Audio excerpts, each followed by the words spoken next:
The snow in the Godswood came early that year. It fell soft, like ash, laying itself over the old heart tree and the quiet stone paths where Ned Stark once walked with Lyanna as children. Winterfell hadn't changed in the years since the war, but the people had. And that morning, everything was colder than usual, even for the north. Robert Baratheon rode in, not as a king, but as a man haunted. No golden armor, no banners flapping with stag sigils, just the tired leather of an old rebel, the weight of too many ghosts on his back, and the smell of wine in his breath. Ned met him in the great hall, alone. No bannermen, no guards, not even Maester Luwin, just the two of them like it used to be. But nothing between them was the same. They hadn't spoken of Lyanna in 2 years. Not since the Tower of Joy, not since Ned returned with a baby in his arms and lies written on his face. Robert never asked. Ned never offered, but now Robert was asking. Was it true? He asked, barely above a whisper. His voice cracked like old wood. Did she love him? Ned's jaw clenched. He didn't answer right away. He stared at the fire instead, like he hoped it would burn the question away. But Robert pressed. Tell me, Ned. Tell me she didn't love Rhaegar. Tell me she was taken. Tell me I didn't start a war over a lie. The silence stretched so long. It became an answer on its own. Ned finally looked up, eyes cold and distant. She chose him. Robert, the words shattered the air between them. Like steel against ice. Robert's face went red, then white. His hands curled into fists. No, she was taken, raped, lied to. She was mine. She was never yours, Ned said flatly. Robert moved then, quick for a man his size. His hand went to the hilt of his sword, and Ned's instinct followed. Ice, the great sword of House Stark, stood in the corner. Neither wanted this, but something old and broken had risen in Robert, something that never healed. You lied to me, Robert growled. You protected the Targaryen spawn. You let her die for him, and you brought that bastard back here. Ned's voice didn't rise. He stood his ground, still and steady as the stone walls. She died in my arms. And you weren't there. You were too busy chasing vengeance to hear her last words. Robert drew his sword. You traitor. Ned didn't flinch. And you are a fool. That's when the blade came down. The clang of steel echoed through the great hall. Ice met fury, and in that moment everything they built, rebellion, brotherhood, loyalty, burned away. The fight wasn't long. Robert was stronger but slower. Ned was calm, calculated, but already broken inside. And somewhere in the middle of that clash, Robert landed the cut that mattered. It was deep. It was final. Ned dropped to his knees, his hands red with his own blood. Robert stood over him, breathing heavy, sweat and snow mixing on his brow. You killed the only woman I ever loved, Robert said, voice shaking. No, Ned whispered, his voice fading. You killed the only man who loved her right. Robert didn't speak again. He dropped his sword and stumbled back, horror finally reaching his eyes. He had the throne. He had the kingdoms. He had his vengeance, and now he had Ned Stark's blood on his hands. Winter came early that year, and this time it stayed. The raven flew out from Winterfell before dawn, black wings slicing through the cold skies, carrying only a few words. Lord Eddard Stark is dead, killed by the king's own hand. By the time it reached the Eyrie, the veil trembled. When it flew over the riverlands, men tightened their swords. And in King's Landing, the silence that followed the news was deafening. But the storm began at Winterfell. Catelyn Stark stood over her husband's body, her face frozen, not with grief but with a cold that went deeper. She had seen war. She had buried her father.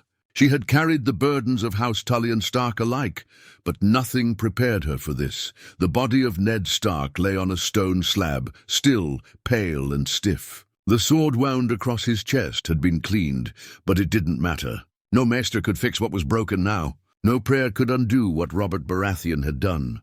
Her sons stood behind her, Robb, tall and quiet, fists clenched at his sides. Bran, eyes wide, not yet old enough to understand the weight of betrayal. Rickon clung to her skirts, asking when his father would wake up, and Jon Snow. Jon stood alone in the shadows, further from the body than the rest. His eyes, already haunted before this, now looked hollow. He knew. He knew the truth no one else did, that the man lying cold and lifeless on that stone wasn't just his uncle, but his father. And now he would never get to tell him he knew, never get to hear the truth from Ned's lips, never get to ask why. Catelyn turned to the maester. "Where is the king?" "Gone," Maester Luwin said quietly. "He left before sunrise, alone, no banners. No escort, coward." She didn't say it aloud, but everyone in the room thought it. Robert Baratheon had murdered Lord Eddard Stark, the Warden of the North, in his own hall, then fled before facing the North's wrath. Robb stepped forward, jaw clenched.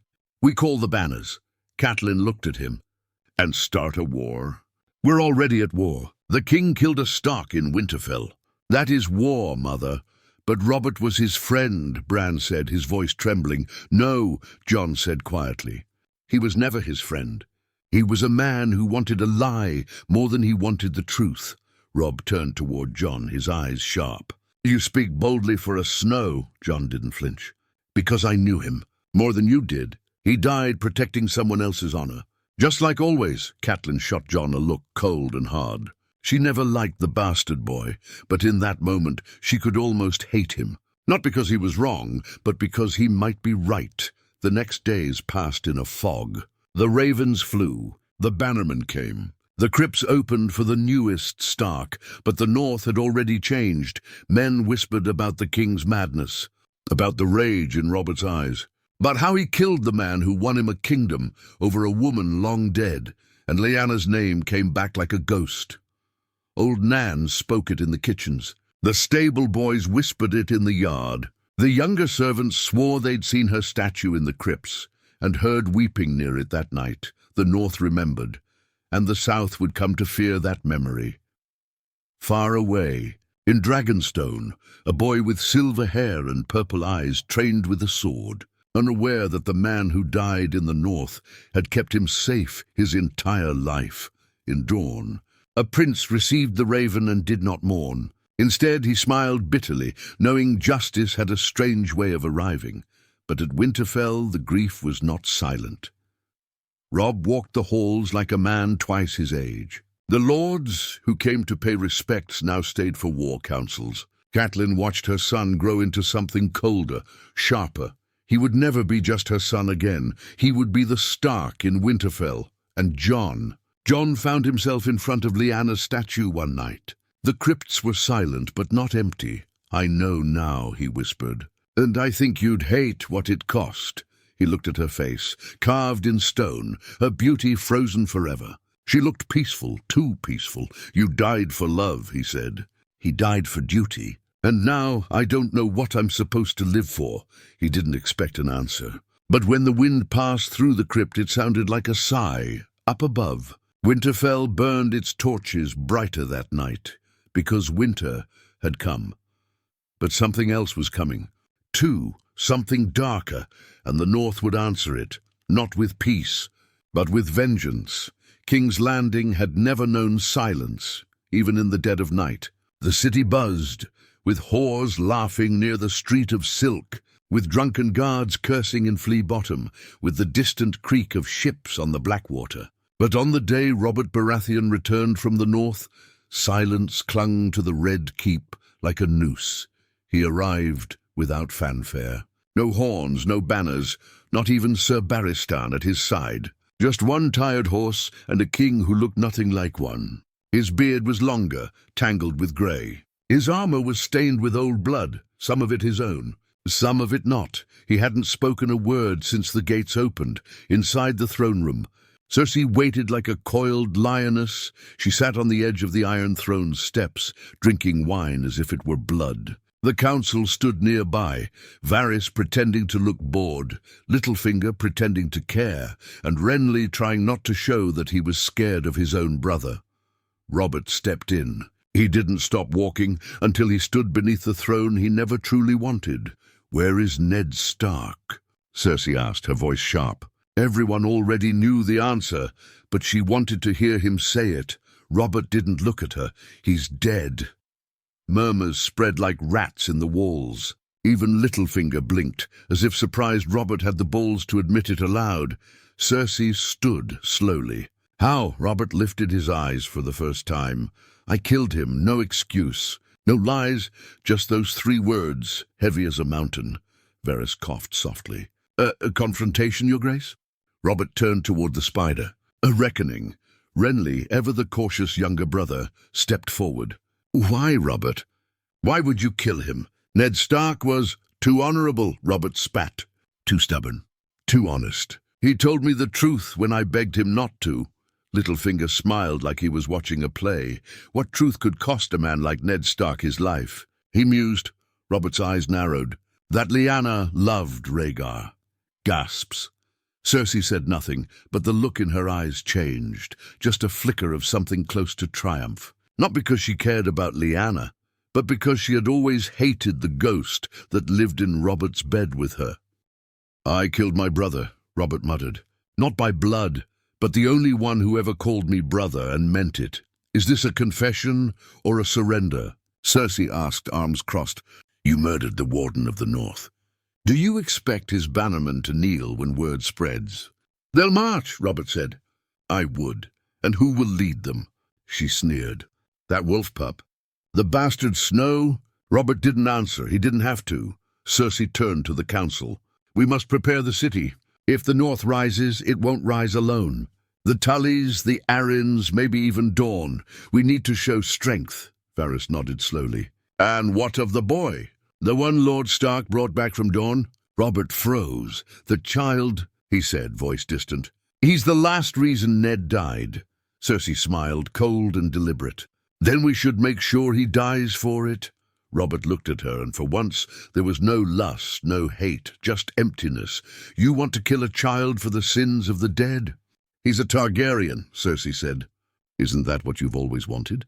Robert didn't answer. He walked out of the throne room, and this time no one followed him, not even Renly. That night the city whispered of the king's madness. Some said he'd gone north to silence a traitor. Others said he returned haunted by a ghost named Lyanna. And in the shadows, Littlefinger moved his pieces, already speaking to Tywin. War was a ladder, and chaos the wind beneath it. Meanwhile, in a cold room beneath the Red Keep, a boy with dark hair and violet eyes played with a wooden sword, watched by a maid whose hand never strayed far from a real one. Jon Snow's half-brother, the child no one dared name aloud, and the secret that had cost Eddard Stark his life. In Winterfell, the banners of the North were rising. Robb Stark was calling his bannermen to council, not just for war, but for justice. Catelyn stood beside her son, colder now, fiercer, and Jon had vanished into the woods 2 nights earlier, with nothing but his sword and ghost beside him. Some said he was heading south, others said he was heading to the Wall, but only one person knew the truth. He was heading to Dragonstone, to find the boy, to protect. The last piece of his father's promise, the road south, was colder than Jon expected, autumn.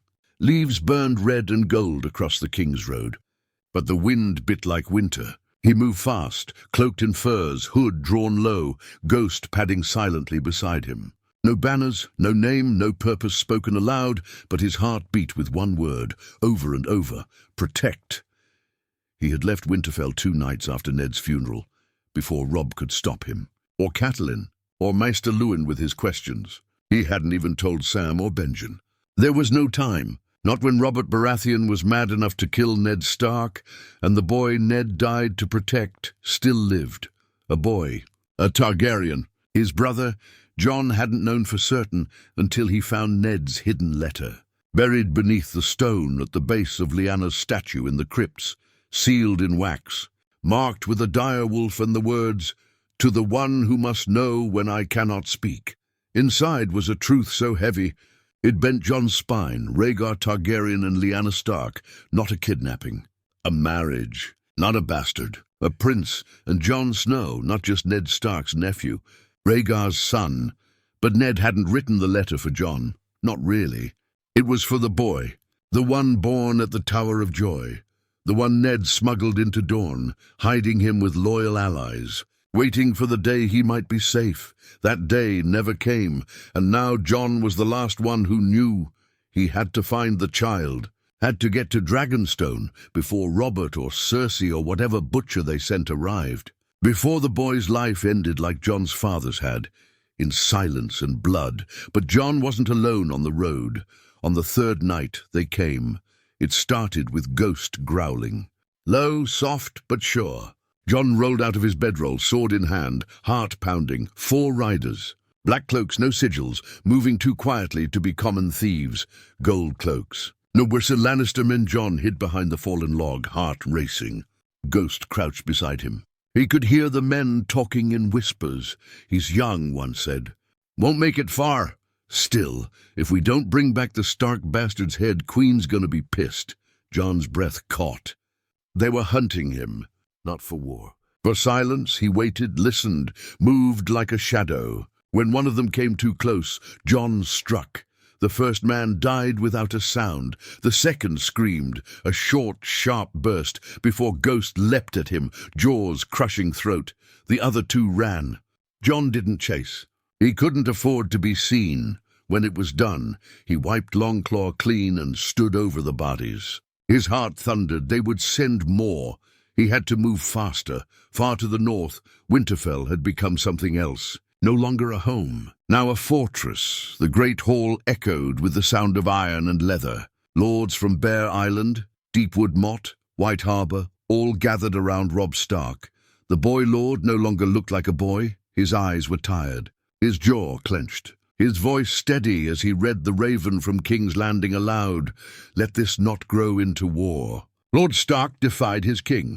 The matter is closed. The crown urges peace. The room went silent. Then Great Janumba stood up and spat on the floor.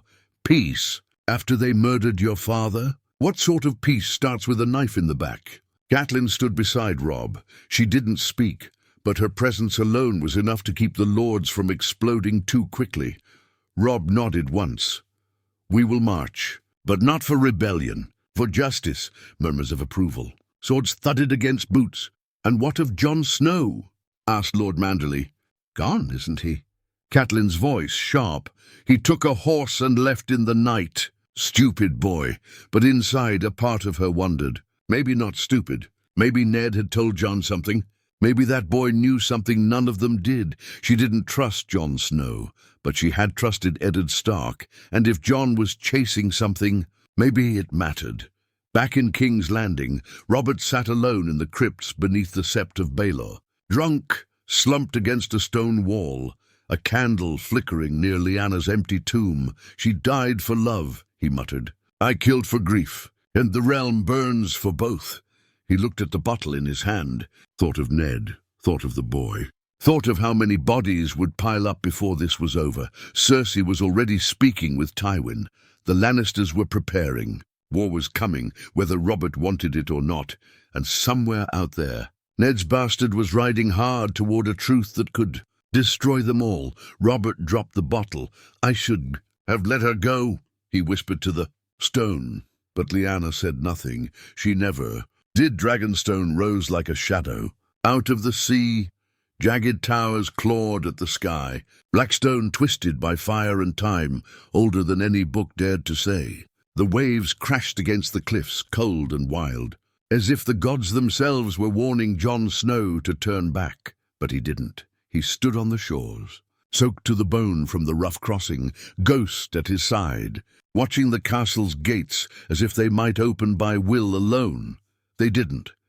He hadn't been welcomed. He hadn't even been expected. The smuggler who brought him across the narrow sea passage dropped him on the rocks and left without a word, taking his coin and sailing off before sunrise. Now Jon stood alone before a place built by dragons, holding only a name and a promise, the name of a boy who wasn't supposed to exist, and the promise of a father who died to protect him. He was about to knock on the gate when the doors creaked open. A woman stood there, tall, cloaked in red and gold, her hair like flame, her eyes like burning coals. She said nothing at first, only studied Jon with a gaze so deep it felt like she was staring into his bones. You are not welcome here, she said calmly. And yet, the fire whispered you would come. Jon stiffened. I seek shelter. And a boy.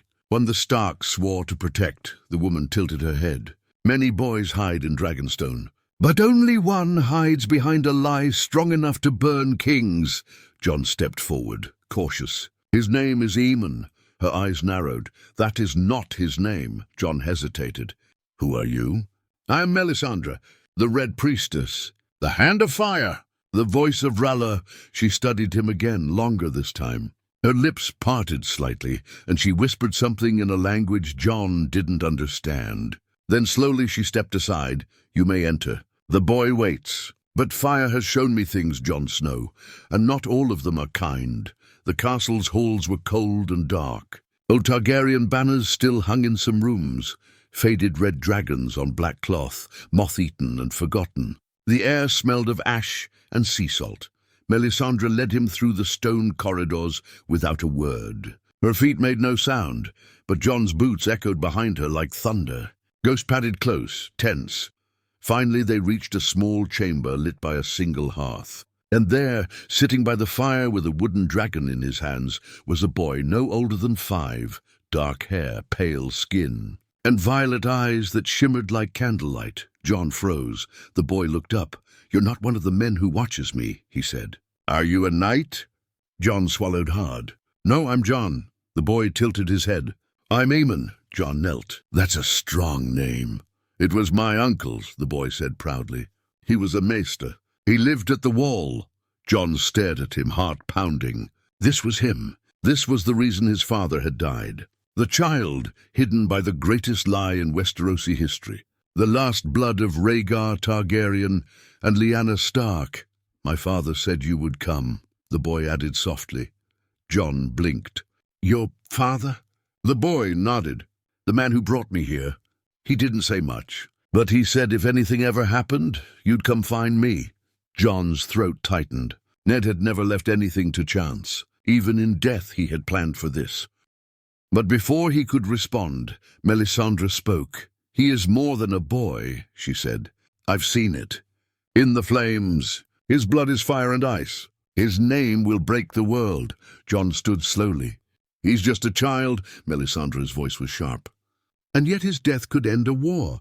Or start one, Jon turned to her, jaw clenched. He's under my protection now. You saw that in your flames, didn't you? Melisandre smiled, but it was cold. I saw many things, Snow.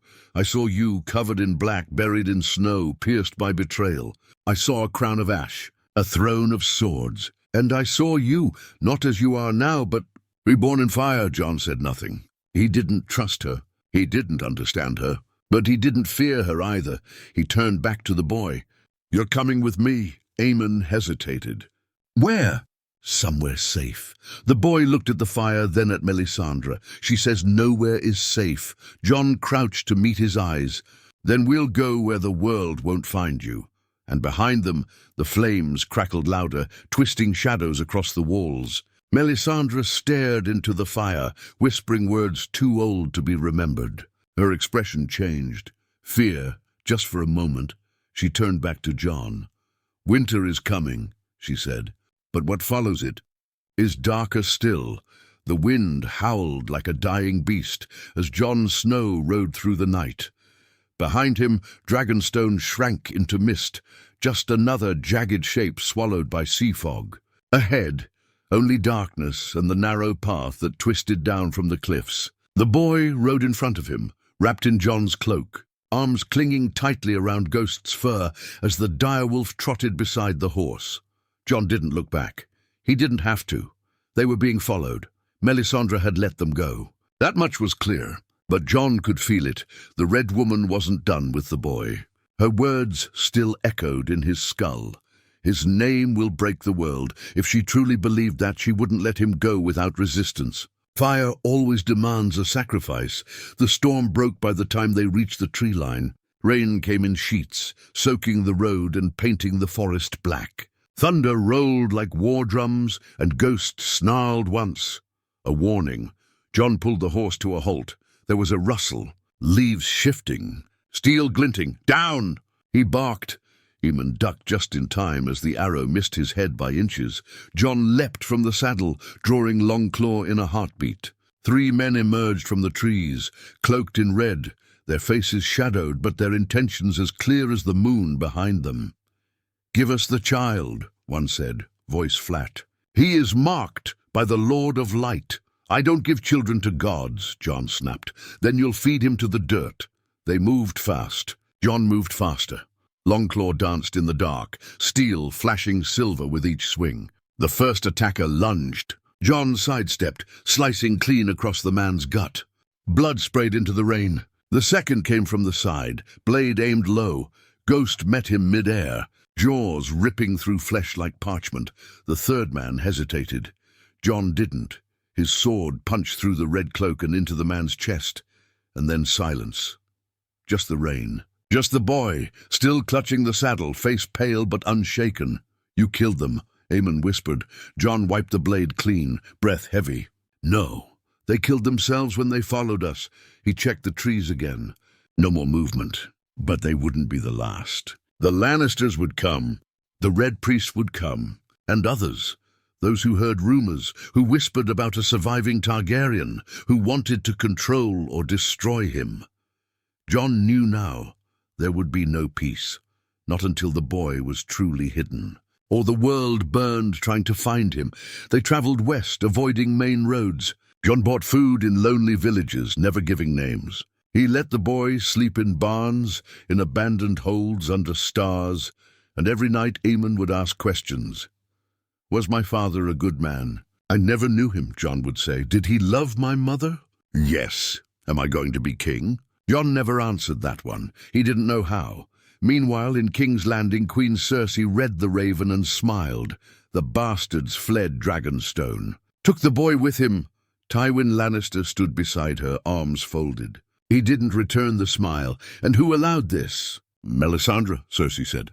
"Or perhaps fate. Either way, the wolf is loose." Tywin's voice was cold steel. "We'll tighten the net. If that boy lives, he is a threat to the realm. Robert may not have the strength to act, but I do." Cersei looked toward the Iron Throne. "Let them run. It only makes the hunt more satisfying." And in Winterfell, the first snows fell.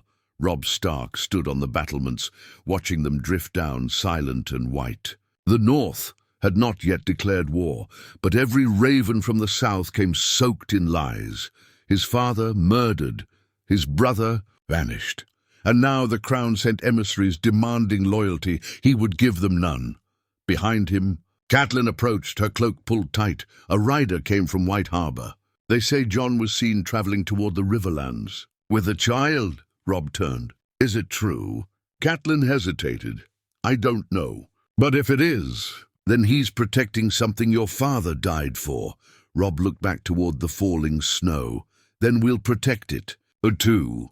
On the fourth week of the journey, Jon and Aemon reached an abandoned holdfast near the Trident. The place was broken, shattered walls, moss-covered stone, the smell of rot. But it was shelter. Jon built a fire, let the boy sleep, sat watch while Ghost patrolled the shadows, and that night he had a dream. Fire, screaming, a red sword rising from a pool of blood. A woman's voice crying out a name, not Jon, not Aemon, Aegon. He woke in a sweat, blade already in hand, but there was no threat. Just the fire, just the storm, and the boy curled beside him. Sleeping peacefully, Jon looked at him for a long time. Targaryen, a prince, a child the world would kill to control, and Jon Snow, no longer just the bastard of Winterfell. Now something else, something more. The Riverlands were bleeding. Villages burned along the Trident. Smoke rose in distant columns, like black fingers clawing at the sky. Farmers fled with what little they could carry. The stench of rot clung to every field, and every tree seemed to hide a soldier. Or worse, Jon Snow saw it all as he moved through the chaos. Hood low, cloak torn from travel, Aemon close behind on a borrowed mule. Ghost ranged ahead, white fur like a ghost light in the mist. The war had begun. Robb Stark had crossed the neck. The lords of the north rode beneath direwolf banners. The Tullys had risen in the Riverlands, and King's Landing had answered with fire. Gregor Clegane was already burning his way down the map. The lion and the wolf had chosen their sides, but Jon Snow walked in between. No banners, no allegiance, Just a prince in hiding, and a sword with too many ghosts. He kept to old hunter paths and ruins, far from the roads where Lannister scouts roamed. But news travelled faster than ravens now, in whispers, on coin, in blood, and someone was already looking for them. It happened near Maidenpool. Jon had gone into the town alone to trade for food. He left Aemon hidden in a ruined stable, ghost nearby. He wore no sigil, no name, just a trader's voice and a northerner's caution. But something felt wrong the moment he stepped into the square. Too quiet. The kind of quiet that meant eyes were watching. He saw them in the corner of his eye. 3 men, one leaning against the well, one sharpening a dagger, the third sipping ale but not drinking it. They weren't locals. They weren't merchants. They were hunters. Jon didn't run.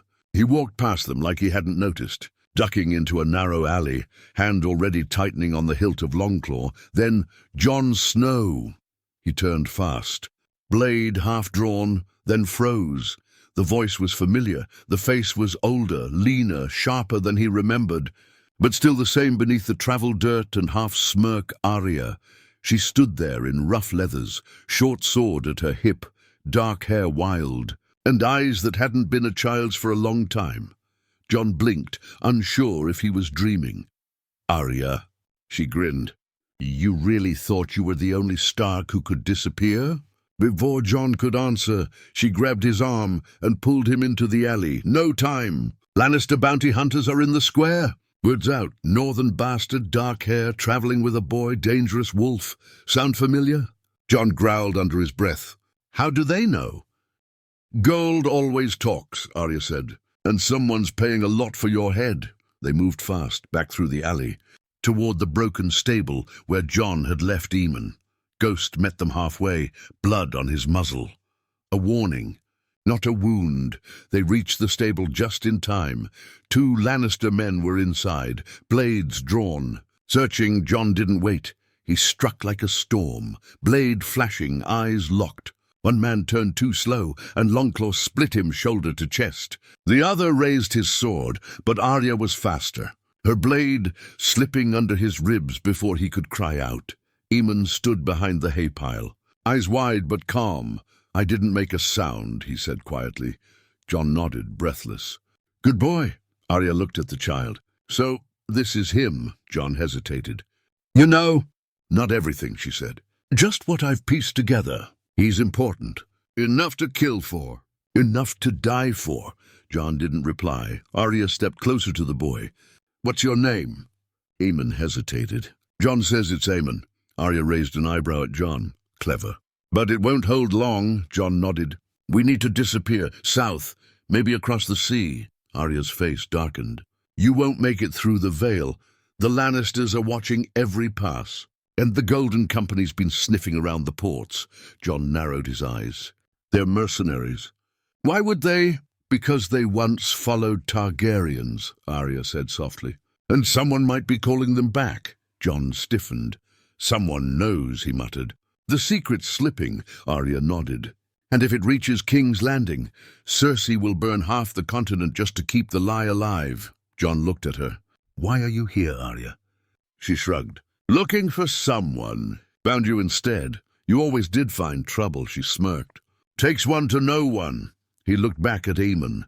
The boy had already fallen asleep, curled up beside Ghost, trusting the direwolf more than any guard. "We keep moving," Jon said. "Tonight," Arya hesitated, then nodded. "I'll come with you, at least to River Run. After that, we'll see."